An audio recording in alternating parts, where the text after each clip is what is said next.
Demokrat evaluasi menyeluruh jika Anies belum deklarasi pasangan di Juni. Jakarta, Partai Demokrat menduga turunnya survei elektabilitas bakal capres koalisi perubahan untuk persatuan Anies Baswedan karena belum ada deklarasi cawapres. Demokrat membuka opsi evaluasi jika belum ada deklarasi berpasangan hingga Juni ini. Kalau Juni belum deklarasi berpasangan, kemungkinan Demokrat akan mengevaluasi, kata Ketua Badan Pemenangan Pemilu Partai Demokrat Andi Arief kepada wartawan, Senin, 5 Juni 2023. Evaluasi menyeluruh, kata Andi.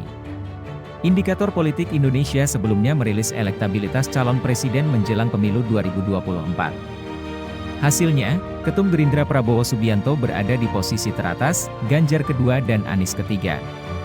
Survei ini digelar pada 26 hingga 30 Mei 2023 terhadap 1.230 responden dipilih melalui proses pembangkitan nomor telepon secara acak, validasi, dan screening. Survei dilakukan melalui panggilan telepon oleh pewawancara yang dilatih. Pemilihan sampel dilakukan dengan metode random digit dialing, RDD. RDD adalah teknik memilih sampel melalui proses pembangkitan nomor telepon secara acak. Adapun margin of error survei plus minus 2,9% dengan tingkat kepercayaan 95%. Jadi trennya tidak berubah, Mas Anies tren penurunannya belum berhenti sejak awal 2023, sementara Pak Prabowo keunggulannya sedikit lebih tinggi tetapi masih kisaran margin of error dengan Ganjar Pranowo, kata peneliti utama indikator Burhanuddin Muhtadi dalam konferensi pers secara virtual, Minggu, 4 Juni 2023. Demokrat evaluasi menyeluruh jika Anies belum deklarasi pasangan di Juni.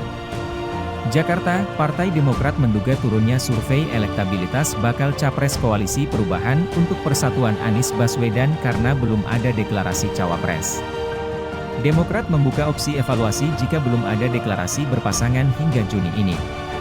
Kalau Juni belum deklarasi berpasangan, kemungkinan Demokrat akan mengevaluasi, kata Ketua Badan Pemenangan Pemilu Partai Demokrat Andi Arief kepada wartawan, Senin, 5 Juni 2023. Evaluasi menyeluruh, kata Andi. Indikator Politik Indonesia sebelumnya merilis elektabilitas calon presiden menjelang pemilu 2024. Hasilnya, Ketum Gerindra Prabowo Subianto berada di posisi teratas, Ganjar kedua dan Anies ketiga. Survei ini digelar pada 26 hingga 30 Mei 2023 terhadap 1.230 responden dipilih melalui proses pembangkitan nomor telepon secara acak, validasi, dan screening. Survei dilakukan melalui panggilan telepon oleh pewawancara yang dilatih. Pemilihan sampel dilakukan dengan metode random digit dialing, RDD. RDD adalah teknik memilih sampel melalui proses pembangkitan nomor telepon secara acak. Adapun margin of error survei plus minus 2,9% dengan tingkat kepercayaan 95%. Jadi trennya tidak berubah, Mas Anies